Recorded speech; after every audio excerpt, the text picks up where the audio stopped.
Muy buenas tardes tengan todas y todos ustedes. La Facultad de Medicina Veterinaria y Zootecnia de la Universidad Nacional Autónoma de México les da la más cordial bienvenida a este nuevo capítulo del Bell Responde. El día de hoy contamos con la presencia del doctor Rafael Ojeda Flores, que nos hablará sobre la fauna silvestre ante la crisis climática. Doctor, muy buenas tardes. Hola Ernesto, muchas gracias. Voy a compartir la Gracias a ti nuevamente por acompañarnos y bueno, sin más que decir de mi parte, te cedo la palabra, Rafa. Adelante. Muchas gracias. Bueno, pues para mí es un gusto cerrar el semestre académico con esta participación. Quisiera platicar de un tema que es bastante conocido. A lo mejor la perspectiva que vamos a tocar hoy no lo es tanto, pero bueno, traté de construir una presentación alrededor de este problema, ¿no? Que es la crisis climática. A mí me gusta hacer énfasis en la diferencia entre cambio climático y crisis climática, porque considero que al hablar de crisis climática nos separamos de esta idea de que es algo natural, ¿no? Esta cuestión de decir cambio climático, existen cambios climáticos que responden a procesos naturales que ocurren a través de periodos de tiempo muy largos. Sin embargo, lo que estamos viviendo actualmente no es algo natural, es algo meramente inducido por las actividades humanas, como esta caricatura hace énfasis, ¿no? Hemos perdido mucho tiempo negando el cambio climático, después cuestionándonos si en realidad es derivado de las actividades humanas, y entonces el margen de acción para hacerle frente, ¿no? En las distintas líneas, pues se ha reducido de manera importante. Me refiero a las distintas líneas porque en realidad es una problemática tremenda y tiene que ver con las actividades humanas y evidentemente tiene que ver con algo que a mí me gusta estudiar, que son los animales silvestres, ¿no? Aquí esta es una imagen que pone en evidencia, ¿no? Cómo es que claramente hay una tendencia muy notoria en cuestión de imagen, ¿no? De la concentración de temperaturas elevadas a nivel planetario en los últimos años, ¿no? Entonces, estamos preguntando si está ocurriendo o si esto que está ocurriendo tiene un origen en nuestras actividades como humanidad, pues creo que ya está fuera de lugar. También aquí hay otra imagen que les recomiendo este sitio del que obtuve esta imagen, que está ahí referenciado, que trata de ejemplificar cómo se calcula que distintas especies de animales silvestres van a modificar sus patrones de migración, algo de lo que vamos a hablar ahorita, para hacer frente a esta crisis climática, ¿no? Es reconocido como hemos estado, ¿no? Frente a esta problemática. La estructura de esta presentación derivó de cuando vi esta película, ¿no? Relativamente reciente. Yo esperaría que más de uno de ustedes la haya visto, que en inglés le llaman Don't Look Up, o sea, no mires para arriba, ¿no? Como esta cuestión como de cuando hay un problema grave, pues de repente la gente opta por negarlo, ¿no? O cuestionar, y ha pasado con el cambio climático, negar o cuestionar si de verdad está ocurriendo, si de verdad es un problema, etcétera, ¿no? Esto es una sátira, pero creo que pone de manifiesto dos grandes cosas, ¿no? Uno, cómo reacciona la humanidad ante un problema de índole cataclísmico, como es una caída de un asteroide, y cómo de repente tenemos una problemática en cuanto a la comunicación de la ciencia, ¿no? Hay como hay una barrera que es importante que aprendamos a sortear entre quienes realizan investigación científica y tratan de comunicarla. Estos dos y quienes, son y quienes la pueden interpretar y traducir, ¿no? Yo creo que no hay duda en que tenemos un problema tremendo y hay muchos modelos, ¿no? que han estudiado, ¿no? cómo se asume los escenarios, ¿no? A corto, mediano y largo plazo para los distintos impactos que tiene la crisis climática. En particular, de aquí en adelante vamos a hablar únicamente de lo que el título indicaba, que es la fauna silvestre. Y para ello, justo quisiera hacer ese símil, ¿no? de lo que implica un cambio abrupto, ¿no? En un planeta como el nuestro, como a través del impacto de un asteroide, ¿no? La última vez que eso ocurrió, lo que modificó fue al planeta entero, ¿no? Llevándonos a la que se conoció como la última o previa, la penúltima extinción masiva y afectó cerca del 75% de las formas de vida, ¿no? Y la diferencia que podríamos encontrar entre un evento cataclísmico como este asteroide tan famoso hace 65 millones de años, que alteró las formas de vida, en particular relacionado con la extinción de los dinosaurios, es lo abrupto que fue. Y el problema de la crisis climática es que nosotros la estamos viendo de una manera gradual, ¿no? De manera gradual está afectando, está avanzando y no tenemos mucho tiempo, ¿no? Para hacerle frente, ¿no? Por eso decía que hay que dejar de cuestionar si está ocurriendo o no está ocurriendo, o si eso no es nuestra culpa. Sí lo es, ¿no? Y sí está ocurriendo, y muy rápido, ¿no? Entonces, una similitud que existe, ¿no? Que yo veo entre este cataclismo abrupto y la problemática y la crisis climática en particular, que tiene que ver con la fauna silvestre, es que los efectos están repercutiendo en todos los niveles de organización de la vida. Es decir, desde los genes, atravesando a los individuos, a las poblaciones, a las comunidades, a los ecosistemas, a los biomas y al planeta entero. Igual que el evento cataclísmico aquí representado, los efectos de la crisis climática están repercutiendo a todos estos niveles. Y eso es justo lo que quiero platicar.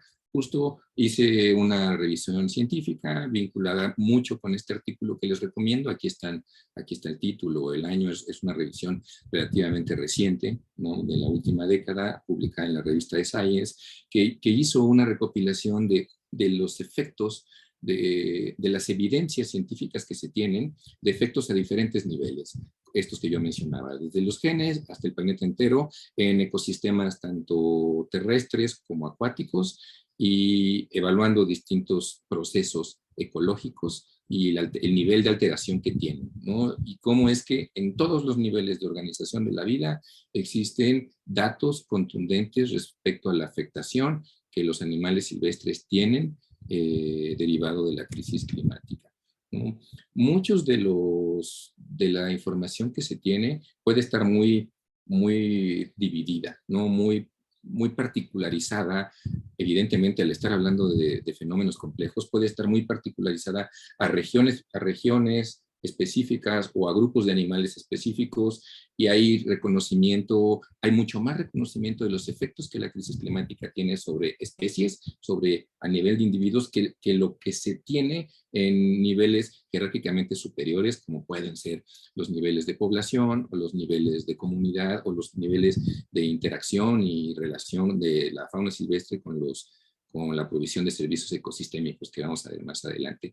Evidentemente también existe un sesgo notorio hacia cómo es que estas alteraciones repercuten sobre la salud o el bienestar humano, ¿no? Entonces, no toda la información es balanceada, no todos los grupos de animales han sido igualmente estudiados y no todas las problemáticas han sido igualmente expuestas. De ahí que sea un tema sumamente actual, sumamente necesario de profundizar y con implicaciones a todos los niveles, ¿no? Esta publicación, que también les recomiendo, también de la revista de Science, habla mucho sobre las repercusiones que tiene el efecto del cambio climático sobre distintas especies, tanto de animales como de plantas, como de hongos, acuáticos y terrestres, vinculados con cómo es que los seres humanos, de cierta manera, digamos, entre comillas, aprovechamos o hacemos uso de las especies silvestres en distintas líneas, ¿no? Entonces, lo dejo aquí como para que si alguien gusta explorarlo, pero también lo estoy mencionando con la intención de resaltar este sesgo que existe en cuanto a la información vinculada directamente con las afectaciones a nuestras formas de vida y a nuestro propio bienestar, y la información que no es tan conocida respecto a los efectos del cambio climático sobre las especies per se, independientemente de si están vinculadas o no con la salud y el bienestar humanos, ¿no? Como decía en este símil, vinculando con la cuestión del asteroide, ¿no? No hay duda en que es similar, ¿no? La fauna silvestre está afectada en todos los niveles de organización de la vida, y es de lo que vamos a platicar, ¿no? Y este artículo justo hace énfasis en cómo es que la mayoría de los procesos biológicos y ecológicos que ocurren en el planeta, independientemente de dónde ocurran, si en la Tierra, si en el agua, si en el norte, si en el sur, si en un continente o en el otro, todos tienen niveles de implicación importantes, medibles y claramente atribuibles a a efectos directos por la crisis climática, ¿no? Es decir, el impacto de esta afectación es bastante profundo, tan profundo que afecta a todos los niveles. Y aquí quisiera yo platicar un poquito brevemente de algunos de estos niveles, jerárquicamente hablando, desde lo genético hasta lo ecosistémico, ¿no? O lo planetario.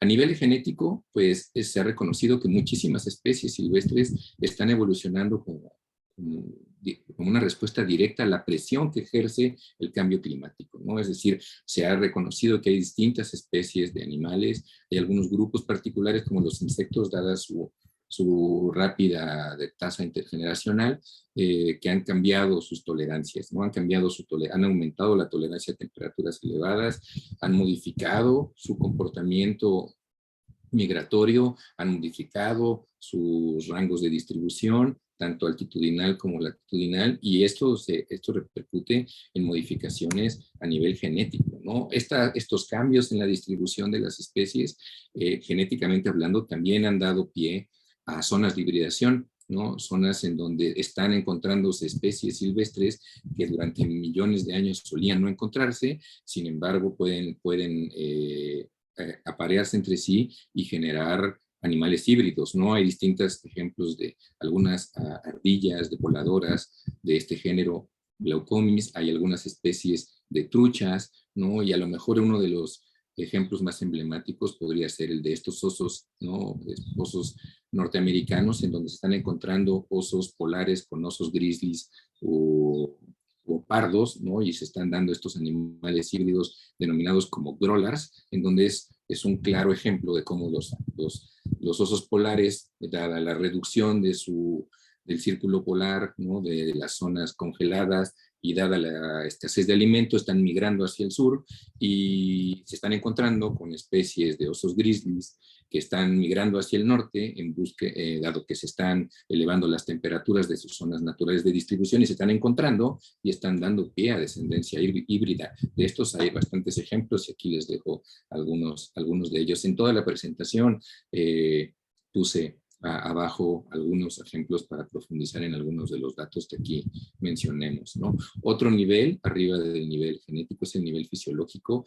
Muchísimas especies de animales silvestres están manifestando ajustes fisiológicos, ¿no? Para hacer frente a la presión del cambio climático. Se han documentado importantes cambios en las proporciones de machos y hembras de animales principalmente acuáticos, como peces, como tortugas marinas. También ha habido ajustes en cuanto al comportamiento de anidación de animales terrestres como lagartijas, ¿no? Que están tratando de hacer frente a esta presión del cambio climático, modificando su comportamiento de anidación, la selección de los espacios, cambios en los momentos del año en los que están haciendo el apareamiento y la colocación de sus nidadas para hacer frente a una temperatura más elevada, ¿no? Otro nivel de modificación también en cuanto a los organismos es cambios morfológicos.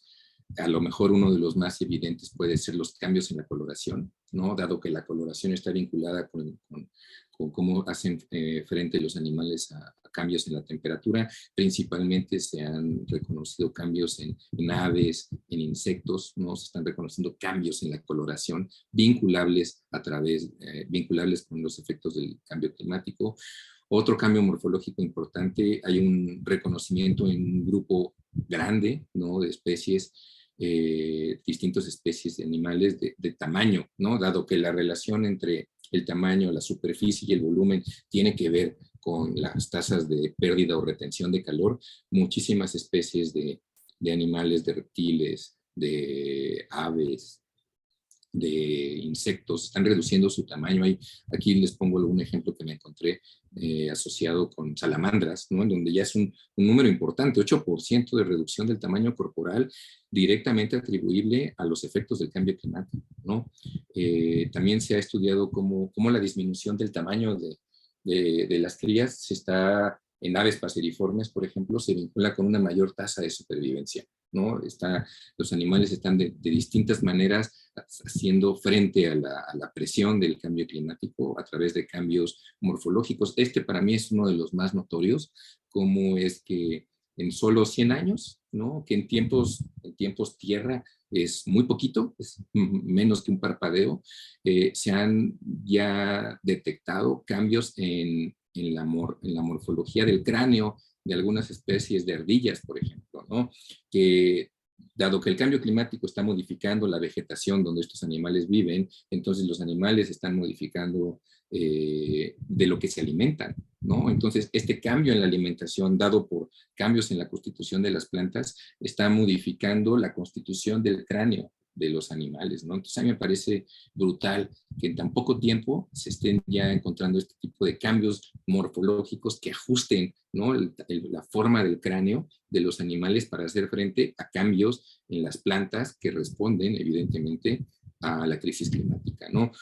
Algo que es sumamente reconocido es el efecto que también tiene el cambio climático sobre la distribución de especies, ¿no? Los rangos de distribución, la distribución de las especies es algo de lo más fácilmente modificable, ¿no? Es algo de lo que primeramente puede hacer un grupo de animales para hacer frente a la modificación de la temperatura, por decir algo, ¿no? Entre otros de los factores asociados a la crisis climática, ¿no? Entonces, es inmediato cómo las especies tratan de hacer frente al cambio climático, cambiando sus rangos de distribución, desplazando los límites. Por ejemplo, se ha descrito que se le están desplazando en promedio 20 kilómetros por década, ¿no? Con una clara diferencia entre especies terrestres, con un promedio cercano a los 6 kilómetros por década, y 72 kilómetros en cuanto al desplazamiento del límite de distribución de las especies marinas, dado que pues evidentemente hay menos barreras por sortear y mucha más conectividad en entornos acuáticos que en los terrestres. Sin embargo, bueno, el promedio es ¿no? De 20 kilómetros por década, de cómo el límite de muchas especies se está moviendo a nivel planetario, ¿no?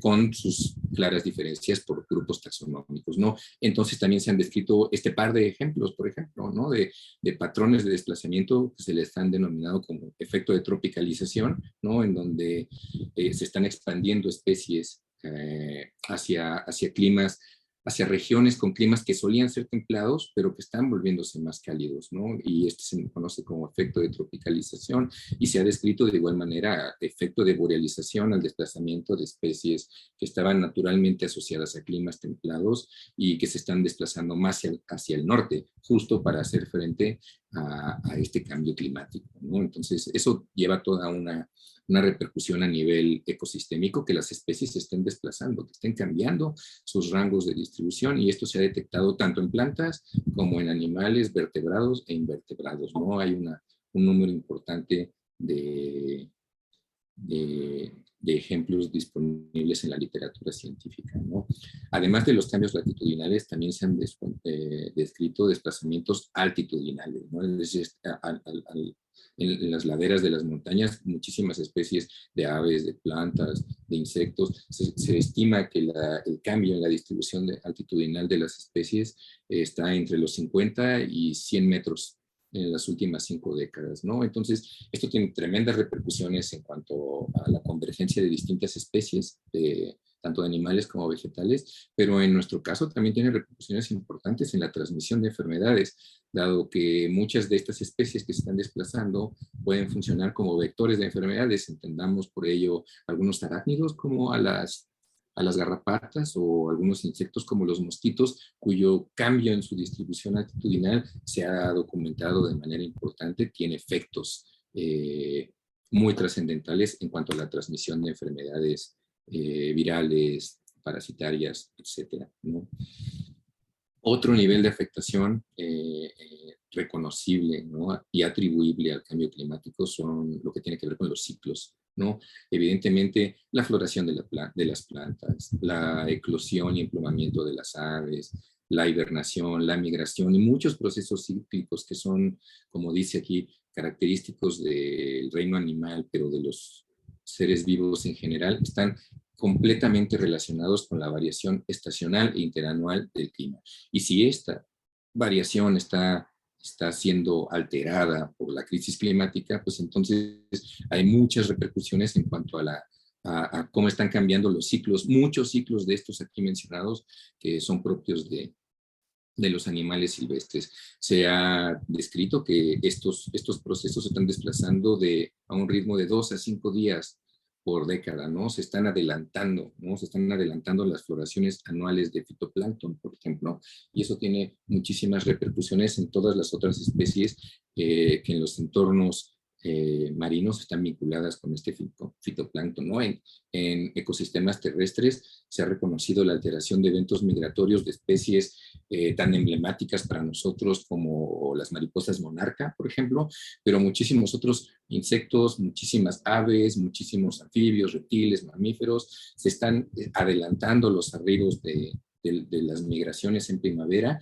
y se están retrasando las retiradas en otoño. Entonces, están habiendo estos fenómenos de falta de sincronía, ¿no? entre las especies migratorias en distintos puntos, ¿no? de sus recorridos migratorios con especies de plantas, por ejemplo, o con especies de insectos. Entonces, esta falta de sincronía está modificando los mecanismos naturales mediante las cuales las especies suelen hacer frente a distintos procesos parasíticos, por ejemplo, ¿no?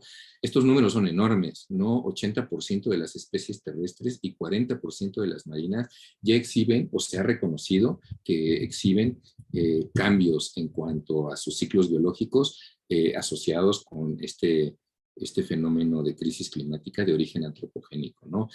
A nivel poblacional, ¿no? También a nivel poblacional podemos encontrar muchos de los indicadores propios de este nivel, ¿no? Como pueden ser la abundancia, la proporción de edades, la proporción del sexo, el número de muertes por año o por ciclo, el número de nacimientos, los flujos de individuos entre diferentes poblaciones como migración y emigración son muy susceptibles a la variación climática, ¿no? Entonces, otra vez, el número es tremendo. Más del 80% de las comunidades de animales que se han estudiado han registrado variación en el tamaño poblacional, ¿no? Y estas variaciones son directamente atribuibles a los efectos del cambio climático, ¿no? Miles de especies terrestres y acuáticas, como aquí se menciona, están variando estos atributos del nivel poblacional de manera directa por el cambio climático, ¿no? Otro de los niveles, ¿no? El nivel de comunidad, ¿no? A mí me gusta mucho este nivel. El nivel de comunidad por arriba del nivel de las poblaciones me parece sumamente interesante porque involucra las interacciones entre especies, interacciones entre distintos animales, interacciones entre otros organismos vivos e interacciones también con los entornos abióticos, ¿no?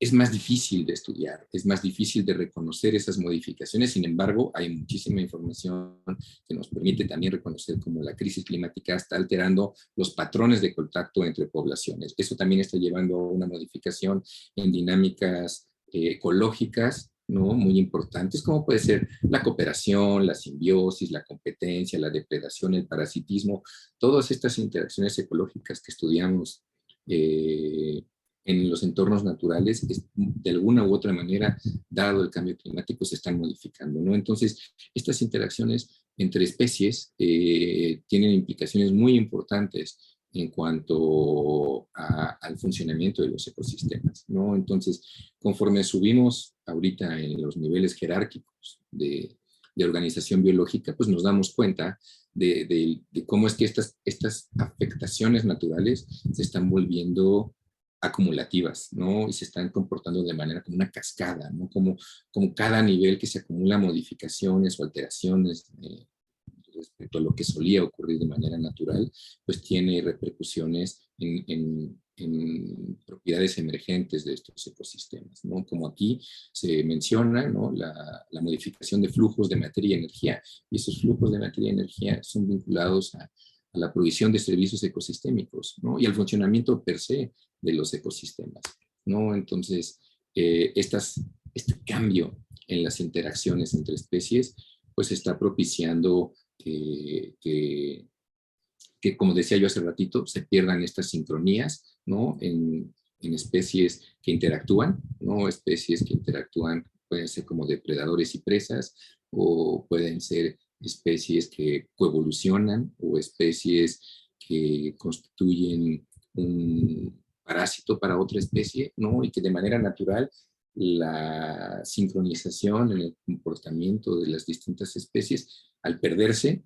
se pierden estos delicados balances que ocurren en entornos naturales, ¿no? Y hay muchos ejemplos de estos desajustes que están ocurriendo en distintos ecosistemas, ¿no? Y para distintos grupos taxonómicos, como peces, como aves, como mamíferos. Aquí igual que en las diapositivas anteriores, se mencionan algunos ejemplos puntuales por si son de su interés. Ya llegando a los niveles jerárquicamente superiores, como pueden ser el nivel de ecosistemas, pues aquí como todos ustedes recuerdan, pues los ecosistemas son tremendamente complejos, ¿no? Y son dinámicos, todo el tiempo están cambiando. Y la composición, es decir, como aquí escribía, la riqueza, la diversidad de los elementos, tanto bióticos como abióticos, que conforman estos ecosistemas y sus funciones, también son dinámicos, ¿no? Y están asociados a procesos que son difíciles de estudiar, que son difíciles de entender y que son sumamente importantes para nosotros, para todas las formas de vida, pero en particular hay esta tendencia natural a estudiar cómo es que afectan a los sistemas humanos, ¿no? Entonces, este ejemplo que está ahí trata de vincular cómo el comportamiento de la diversidad biológica a través de la propia biodiversidad y los servicios ecosistémicos que provee se están modificando, ¿no? Dadas distintas presiones de origen humano, pero en particular las que tienen que ver con el cambio climático, ¿no? Esto tiene una repercusión tremenda, ¿no? Porque la estabilidad planetaria, como dice aquí, y la propia supervivencia de nuestra especie está ligada a que los ecosistemas funcionen. Y un elemento fundamental de los ecosistemas son los animales silvestres. Entonces, todas estas alteraciones que hemos venido platicando hasta este momento, que se acumulan, como decía yo anteriormente, pues repercuten de manera directa sobre el funcionamiento de los ecosistemas, sobre su estabilidad y sobre la provisión de los servicios que nosotros obtenemos de ellos, ¿no? Como dice acá, ¿no? Un problema, una característica, la naturaleza es tremendamente hermosa, ¿no? Y la manera en la que los entornos naturales son capaces de recuperarse, ¿no? Que esto que se conoce como la resiliencia natural, pues es maravillosa, ¿no? Cómo es que los sistemas naturales pueden recuperarse hasta cierto nivel, ¿no? Hasta cierto nivel después de una alteración importante, como puede ser un incendio, como puede ser una tala, o como puede ser, ¿no? Un fenómeno más gradual y complejo como la crisis climática y todos estos factores que hemos mencionado hasta aquí. Sin embargo, los ecosistemas tienen topes, tienen límites, ¿no? Y el problema surge cuando esta resiliencia natural de algún ecosistema en particular, aquí por ejemplo se ha estudiado muchísimo los ecosistemas de arrecifes coralinos, que son tremendamente importantes, que están asociados a un país como el nuestro, ¿no? Que tenemos esa virtud, esa ventaja, ese privilegio de contar con este ecosistema en algunas de nuestras costas, y se ha estudiado mucho cómo de repente cuando se acumulan muchos cambios a este nivel ecosistémico, los sistemas naturales llegan a un punto de no retorno en el que no pueden, son incapaces de regresar al estado anterior, como dice aquí, al estado funcional, y eso es tremendamente grave, ¿no? Tremendamente grave porque pierden, como mencionábamos, la capacidad de proveer servicios, pierden la capacidad de funcionar, y eso repercute no nada más para las propias especies que viven ahí, sino que si se acumulan estos cambios de ecosistema pueden alterar el nivel que casi hasta arriba de nuestra escala que hemos platicado hoy, ¿no? El nivel que está por arriba del ecosistémico y por abajo de la escala planetaria es el de biomas. Y ahorita ya se han descrito, ¿no? Sobre todo en el norte de nuestro continente, se han descrito como distintos ecosistemas, al estar acumulando tantos cambios que son no reversibles. Se puede hablar de alteraciones a nivel bioma. Por ejemplo, en Alaska se ha descrito que las condiciones anteriormente de tundra están cambiando a condiciones propias de bioma boreal. Entonces, este bioma de tundra está tendiendo a la extinción de un ecosistema completo y de todo lo que este ecosistema solía proveer, ¿no? Entonces, también tenemos información científica que soporta justo esto, ¿no? Que los cambios derivados de la crisis climática alteran no nada más el nivel ecosistémico, sino el nivel de bioma. Y por arriba de este, pues el último que nos queda es el nivel planetario.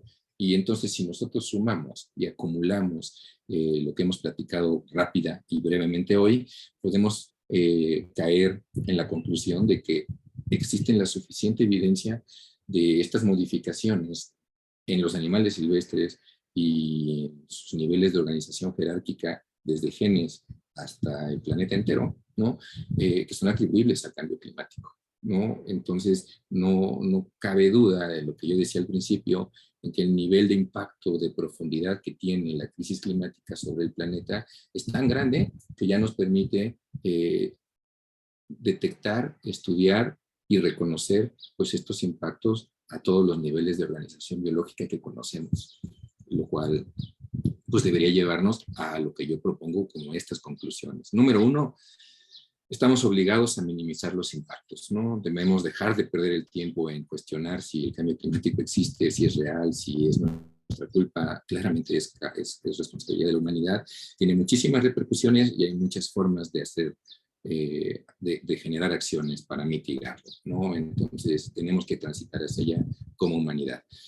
De la misma manera que la huella climática se registra, como platicamos hoy, a múltiples escalas, la atención de esta crisis también tiene que trascender nuestro propio entorno local, ¿no? Es decir, tenemos que generar compromisos y participar en acciones que se extiendan desde lo individual hacia lo colectivo, desde lo privado hacia lo público, desde lo local hacia lo global, de lo nacional a internacional, hacia lo internacional. Entonces también tendemos nosotros como humanidad que trascender estos niveles, ¿no?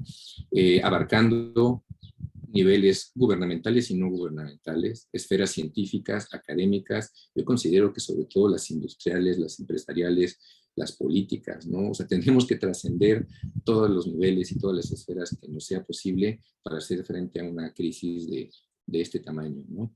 Es importante dejar de negar, ¿no? Y atender de frente a esta amenaza climática, porque tiene que considerarse como una prioridad de política pública, ¿no? De política pública elemental para todas las personas, para todas las naciones, porque tienen repercusiones, como platicamos hoy, sobre la biodiversidad en todo su conjunto y sobre nuestra propia supervivencia, es decir, no nada más los animales silvestres como platicamos hoy, sino la integridad del planeta entero y nuestro propio devenir. Entonces creo que no es cosa menor. Y yo para terminar diría que no es... esta información cuando platicamos de este tema, suele ser impactante, ¿no? Porque puede llevarnos hacia la inacción, ¿no? A quedar tan sorprendidos, ¿no? Ante al nivel de problemas que estamos enfrentando asociados al cambio climático, pero también, por otro lado, y eso es lo que me gustaría, nos puede llevar hacia la concientización y hacia la toma de decisiones, ¿no? Soy partidario de que las acciones individuales son necesarias, pero no suficientes, ¿no? Entonces tendríamos que trascender, y creo que se le ha dado mucho peso a las acciones que podemos hacer como individuos, pero creo que las acciones que podemos tomar de manera colectiva, como país, como nación, como gremio, son más trascendentales que las que podemos tener de manera individual. Entonces habría que buscar una conjunción entre ambas, desde mi particular punto de vista. Gracias. Muchas gracias a ti, doctor. Y bueno, damos paso a la sesión de preguntas. Saúl Lara nos pregunta, ¿qué tanto influye la ganadería en el cambio climático? Pues es tremendo, ¿no? Yo creo que las actividades humanas, ¿no? Todas tienen una tremenda repercusión. Se ha estudiado muchísimo, se están estudiando de múltiples enfoques, como las actividades humanas en general, y ahora sí, algunas fragmentadas, ¿no? En donde como las que caen en el terreno de nuestro gremio, como puede ser la producción ganadera, claramente tiene impactos sobre evidentemente la emisión de gases de efecto invernadero, que se ha estudiado muchísimo, y, el cambio de uso de suelo, ¿no? Nosotros como MBZs estamos muy vinculados con ello, es algo que se está estudiando y yo creo que una de las grandes, si no es que para mí la más grande de las incógnitas o de las problemáticas o de los retos, yo creo que la palabra es reto actual, es tratar de encontrar un balance, el mejor balance, no puede ser 0-100, pero tenemos que encontrar el mejor balance entre el manejo de la tierra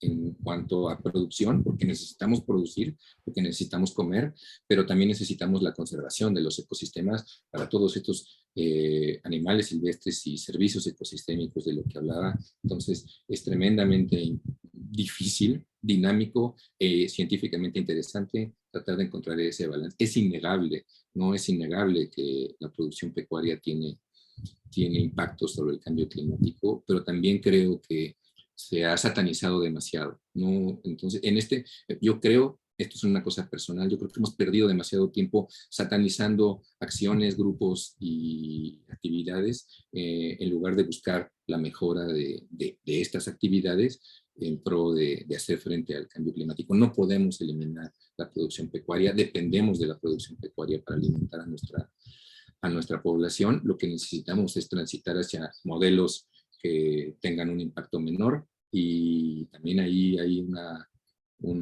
línea directa la toma individual, ¿no? de decisiones. Qué bueno que mencionas eso, Doc, porque la siguiente pregunta va muy ligada. Alma Murrieta, como individuos, ¿qué actos serían los ideales o no ideales para disminuir la crisis climática? Son una serie tremenda de acciones que podemos tomar. Por más simple que parezca, yo creo que la primera es la toma de conciencia, ¿no? O sea, la toma de conciencia de que estamos frente a una problemática y ligar nuestras decisiones, o sea, las decisiones de consumo, ¿no? Porque al final de cuentas es bien fácil estigmatizar a los sistemas productivos. Producción de energía, producción de madera, producción pecuaria, producción agrícola, pero esos sistemas productivos están vinculados con la forma en la que nosotros hacemos uso de esos bienes y servicios, ¿no? Entonces, la decisión individual en cuanto a lo que consumimos y cuándo lo consumimos tiene una repercusión tremenda, ¿no? Entonces, diría yo primero la concientización y después una toma más inteligente de decisiones de manera individual y colectiva, otra vez, respecto a cómo estamos demandando productos y servicios que tienen impactos evidentemente sobre los entornos naturales, pero que no son iguales, ¿no? Entonces, una mejor toma de decisiones en cuanto a nuestros hábitos de consumo, por un lado, pueden tener un impacto muy trascendental sobre la crisis climática. Y el otro punto que yo haría énfasis es en la exigencia. No hay veces que nosotros no tenemos mucho margen de elección en cuanto a estos bienes y productos, porque hay veces que el mercado no existe. Por ejemplo, ¿no? Nosotros en México tenemos una muy limitada oferta de energéticos, ¿no? Entonces no tenemos una amplia gama de opciones a tomar, porque no hemos demandado lo suficiente como ciudadanos que exista una diversidad de fuentes de energía, por ejemplo, ¿no? Y así puede ser atribuible a la demanda de alimentos, ¿no? A la demanda de sistemas productivos, etcétera. Creo que estamos transitando como humanidad bien hacia allá, lento, ¿no? Y entonces también creo que ejercer la ciudadanía a través de presiones políticas para que favorezcan las mejores opciones, porque yo decía, ¿no? Necesitamos tomar mejores decisiones. Sin embargo, hay veces que frente a nosotros no tenemos un gran abanico de opciones. Entonces, habría que demandar que existieran esas opciones y eso es hacer presión ciudadana ante una política ecológica, una política productiva conciliada con el planeta. Este comentario también va ligado a la siguiente pregunta. No queremos entrar en cuestiones políticas, pero Luis Suárez nos pregunta, ¿qué están haciendo las autoridades en México para frenar el cambio climático? Ese no es mucho mi terreno. No, yo creo que a lo mejor sí. Es que es casi inevitable pisar el terreno político, ¿no? Pero de manera general, no de manera partidaria, ¿no? De manera general yo creo, como decía yo hace rato, ha habido una sobrevaloración de las decisiones individuales. Y yo creo que no se ha atendido lo suficiente las decisiones colectivas. Esas decisiones colectivas están vinculadas con el tipo de gobierno que se tiene, ¿no? El tipo de política general, ¿no? De política energética, de política climática, de política productiva, de política económica, y existen muchos ejemplos en distintas partes del mundo en donde la demanda ciudadana por alternativas ecológicas o alternativas que por lo menos incorporen, ¿no? el cuidado de los ecosistemas, tienen repercusiones sobre la toma de decisión de quienes deciden que sean sus gobernantes. Creo que sin poder tratar de profundizar mucho, los niveles de acción existen, ¿no? Existen acciones de parte del gobierno, existen acuerdos internacionales que algunos se han respetado, unos no tanto, algunos se han cumplido, algunos todavía tienen pendientes. Sin embargo, yo creo que nunca van a ser suficientes. Entonces la demanda ciudadana por acciones más comprometidas con el ambiente tendrán que venir, ¿no? Gracias, doctor. Margarita Vieira nos pregunta que cómo ha repercutido el cambio climático en los bosques y debido a esto, cómo se ha modificado el entorno o si ha habido algún cambio morfológico en los insectos que habitan en los bosques. Particularmente los insectos me resultan sumamente interesantes, pero dado que no son especies tan carismáticas, han sido menos estudiadas que los grupos de vertebrados, particularmente un ejemplo como los mamíferos son mucho más estudiados que los artrópodos. Algo de lo que se ha descrito es una disminución tremenda en el tamaño poblacional a nivel mundial y a nivel nacional también. Hay una disminución en el tamaño de población de muchas especies. Se han perdido, sobre todo se ha reconocido que se han perdido las interacciones entre ciertas especies de insectos con algunas plantas, y ahí es donde se han estado reconociendo afectaciones a la diversidad en su conjunto de los insectos, y creo que es un grupo indicador fantástico, ¿no? Dado que sus ciclos de vida son más cortos que los de los vertebrados y las repercusiones, tanto positivas como negativas, del cambio climático o de otras afectaciones, y también la recuperación cuando se implementan acciones para hacer frente a las problemáticas, también los efectos de intervenciones positivas también son rápidamente detectables. Entonces creo que son un grupo sumamente privilegiado para estudiar y pueden servir como un buen grupo de biomonitoreo del comportamiento de un ecosistema en su conjunto. Claramente existen distintos ejemplos a nivel mundial, ¿no? En México no hay tantos, pero sí hay grupos importantes, sobre todo de biólogos, ecólogos, que están estudiando el comportamiento de distintos grupos de insectos y cómo es que se han visto afectados no nada más por la crisis climática, sino también por otros factores como el cambio de uso de suelo o el sobreuso de pesticidas, por mencionar algunos, ¿no? Entonces sí son un grupo tremendamente importante. No forman de principio parte de nuestro perfil, ¿no? O sea, como MBZs no son animales que estudiemos de manera tan rutinaria como los animales domésticos, de compañía o productivos. Sin embargo, habemos algunas personas que nos interesan mucho estos grupos y que nos vinculamos con otros profesionistas a fin de participar en el estudio y monitoreo de estos importantes grupos de artrópodos, particularmente de insectos. Gracias, doctor. Mario Lascano, ¿qué especies en México se podrían considerar las más vulnerables ante el cambio climático? Pues yo creo que no hay una diferencia con el resto del mundo. O sea, se ha reconocido que especies que tienen tamaños poblacionales pequeños, rangos de distribución y capacidad de desplazamiento limitada, son más vulnerables a las especies, a los efectos del cambio climático. Por ejemplo, los anfibios y los reptiles, ¿no? Que son grupos taxonómicos menormente, que tienen unas capacidades menores de movilización y rangos de distribución pequeños. Los grupos de animales vertebrados como aves y como mamíferos que tienen rangos de distribución regularmente más amplios y capacidades de desplazamiento regularmente mayores son menos vulnerables, ¿no? Entonces, eso es un patrón mundial y en México se repite. Algo que es importante es que México, dentro de estos primeros grupos que yo mencionaba, de los reptiles y los anfibios, tenemos un alto número de endemismos. Entonces, la pérdida de estas especies, la disminución de sus tamaños poblacionales o las extinciones locales, pues pueden ser trascendentales dado también este nivel de endemismo que tienen esos grupos en nuestro territorio nacional. Perfecto.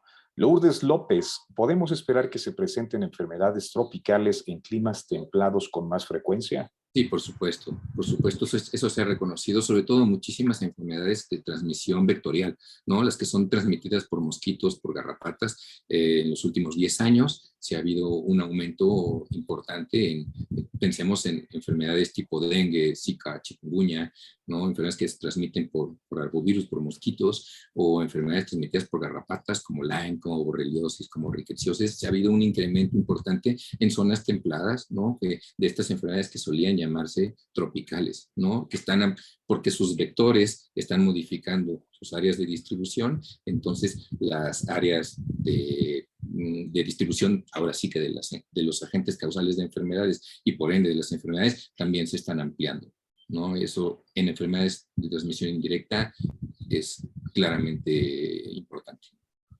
Gracias, doctor. Jaime Torres, ¿qué tan afectados se verán los polinizadores con este cambio climático? Los polinizadores, es un grupo de los polinizadores, particularmente los artrópodos, no son sumamente interesante. No excluyo a los vertebrados como algunas aves y mamíferos como murciélagos, pero dentro del papel de los artrópodos, donde destacan enormemente los insectos, pues hay un tremendo reconocimiento en cuanto a, se habla incluso de una crisis de polinizadores, ¿no? Que está vinculada a la crisis de biodiversidad, que está vinculada a la crisis climática, perdón por el reuso de la palabra crisis, pero bueno, estamos en una etapa, en un momento en el que tenemos muchas crisis que están ligadas y el factor común es las actividades antropogénicas y sí, indudablemente se ha reconocido, sobre todo en años recientes, se ha reconocido los efectos que tiene sinérgicamente hablando el cambio climático, el cambio de uso de suelo, la extensión de los monocultivos, la reducción de las áreas naturales y el uso indiscriminado de agroquímicos en los efectos detrimentales sobre poblaciones de polinizadores. Entonces sí, estamos enfrentando una problemática muy importante en cuanto a las poblaciones principalmente de artrópodos que participan de manera gratuita, es importante decirlo, en la polinización y de esa manera en la producción de alimentos, ¿no? Gracias, doctor. Manuel Ruiz, desde su perspectiva, ¿cuáles son los 3 factores en los que se debe poner mayor atención para frenar el cambio climático? Ah, caray, ese es muy importante, ¿no? Yo creo que todos, y creo que los he mencionado, a lo mejor voy a ser un poco reiterativo con ese, o sea, el de transitar como ciudadanos, ¿no? Hacia unas mejores opciones para tomar mejores decisiones en cuanto al consumo. Todo lo que consumimos repercute directamente sobre lo que conocemos como recursos naturales y entonces esa toma de elecciones en cuanto a los consumos de la vida diaria, yo creo que es muy importante, ¿no? Y ahí otra vez se vincula con la exigencia, ¿no? de políticas públicas, ¿no? Política pública vinculada con el cuidado de los ecosistemas y de sus servicios y de sus funciones. Entonces, ahí ya van 2, esta toma de conciencia ciudadana, esta exigencia hacia políticas públicas y mejores elecciones, ¿no? Entonces, yo creo que están ahí, y la otra es la primera con la que empezaba, era la toma de conciencia que nos lleve no al susto, no a la preocupación exclusivamente, sino hacia la toma de conciencia y la exigencia ciudadana, insisto, ¿no? Es decir, la toma de conciencia de nuestros impactos individuales y también de la necesidad de cambiar pues la oferta que tenemos con base en sistemas cada vez más sostenibles, tanto para la generación de bienes como de servicios que están vinculados a los recursos naturales. Gracias. María Solís, bueno, esta pregunta es bastante curiosa. Al paso que vamos, ¿en cuánto tiempo desaparecerán el 50% de las especies animales? Hay un montón de estimaciones, ¿no? Hay un montón de estimaciones respecto a eso. Y bueno, se ha estimado, hay muchas, ¿no? Como mucha gente busca, ¿no? Generar modelos y plantear escenarios futuros. Y por ahí hay algunas cifras que hablan de que podríamos perder la mitad de las especies silvestres hacia finales del siglo, utilizando las mismas palabras, al paso que vamos, ¿no? Hay muchos escenarios. Justo acaba de salir, traté de incorporar ese, perdón, no me dio tiempo, pero justo me encontré un artículo científico que hablaba sobre proyectaba, ¿no? Como a partir de, digamos, los años 90, que se reconocía de manera global, ¿no? La problemática ambiental, en particular la del cambio climático, y un ejercicio que ha existido un ejercicio internacional para reconocer la problemática y para trabajar frente a ella. Sin embargo, yo creo que vamos un poco lento y no nada más yo. O sea, este artículo científico hablaba de cómo es la tendencia de acciones y efectos, ¿no? Acciones internacionales de toda índole y efectos desde los 90 hasta el 2020 y ahorita, ¿no? 2022. Y si se proyectaba hacia el futuro esas acciones y esos efectos, llamémosle positivos, sobre el cuidado de nuestro planeta, aún así los niveles de afectación siguen siendo muy elevados y se estimaba como bajo esta proyección hacia finales de siglo, por lo menos de una pérdida de un 30% en el mejor de los escenarios, lo cual es grave, ¿no? Entonces, creo que no estamos condenados. Bueno, a mí me preocupa mucho cuando la gente traduce los escenarios y las proyecciones en algo como irreversible o en algo más que irreversible, inamovible, ¿no? Es muy importante contar con eso. Es una herramienta valiosísima la de proyectar hacia el futuro a través de modelos bastante científicamente bien desarrollados. El comportamiento de muchísimas cuestiones, como lo que nos preguntaban ahorita, el comportamiento de las poblaciones animales, ¿no? Y así muchos.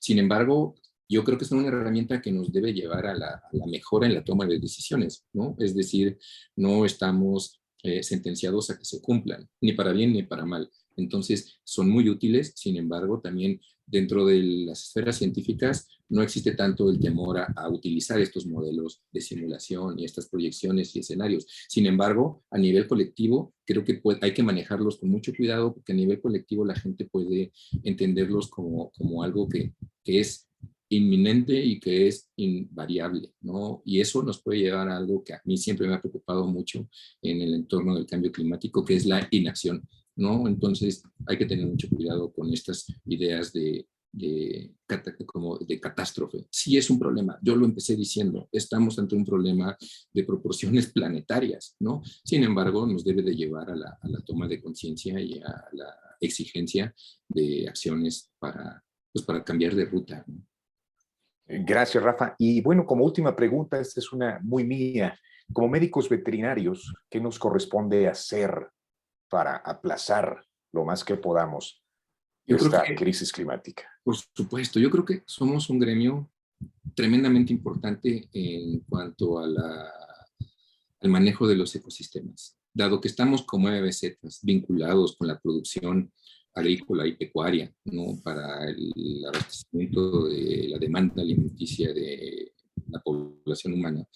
Pues tenemos unos niveles de impacto muy importantes para bien y para mal. Y yo creo que no somos diferentes, las acciones que tendríamos que tomar nosotros no son diferentes a las que yo mencionaba para la población en general, de la toma de conciencia, de la exigencia. Sin embargo, algo que es fundamental es que nosotros estamos en un punto clave para poder participar en la toma de decisiones, ¿no? De cómo es que estamos produciendo, ¿no? Cómo estamos manejando los ecosistemas naturales y no naturales para la producción de alimentos. Nosotros tenemos una línea de acción directa ahí y eso es tan privilegiado como comprometedor, ¿no? Entonces creo que sí, lo estamos haciendo, creo que estamos transitando hacia lo mismo que decía yo hace rato, la toma de conciencia, la búsqueda de alternativas y la implementación de estas alternativas en cuanto a los sistemas productivos. No tenemos mucho tiempo para desperdiciar en cuanto a la mejora de los sistemas productivos. Y si se me permite terminar con algo que ya dije anteriormente, pero es muy importante, es la no satanización de la producción agropecuaria. Yo creo que ha sido muy satanizada. Tiene sin lugar a dudas, tiene repercusiones muy importantes sobre los entornos naturales y en particular con lo que hablamos hoy de la crisis climática, pero no sería justo únicamente satanizarlo, sino más bien lo que necesitamos es buscar alternativas productivas, buscar la manera de mejorar, ¿no?, la eficiencia, de disminuir los impactos, de transitar hacia sistemas sostenibles, diversificados, compatibles con el siglo XXI. Y creo que en buena medida vamos hacia allá y también tendrá que ir de la mano con la exigencia de quienes hoy, y espero que la mayoría de las preguntas hayan venido de quienes hoy se están convirtiendo en MBZ, ¿no? Porque esa generación es la que tendrá que hacer, para bien o para mal, no se puede voltear la cara. Son quienes tendrán que ayudarnos a transitar hacia esos modelos, ¿no? A esos modelos más sostenibles, más compatibles con la naturaleza, ¿no?, y la preservación de la vida silvestre en todo su conjunto. Doctor Ojeda, pues nuevamente muchísimas gracias por acompañarnos el día de hoy. Damos las gracias también al público que nos está viendo del otro lado de la pantalla y les recordamos que la UNAM entra en un periodo vacacional. La próxima sesión del BEL Responde será hasta el 28 de julio. A todos ustedes, muchísimas gracias nuevamente, doctor. Que pase una excelente tarde. Hasta luego. Gracias. Igual, bonita tarde.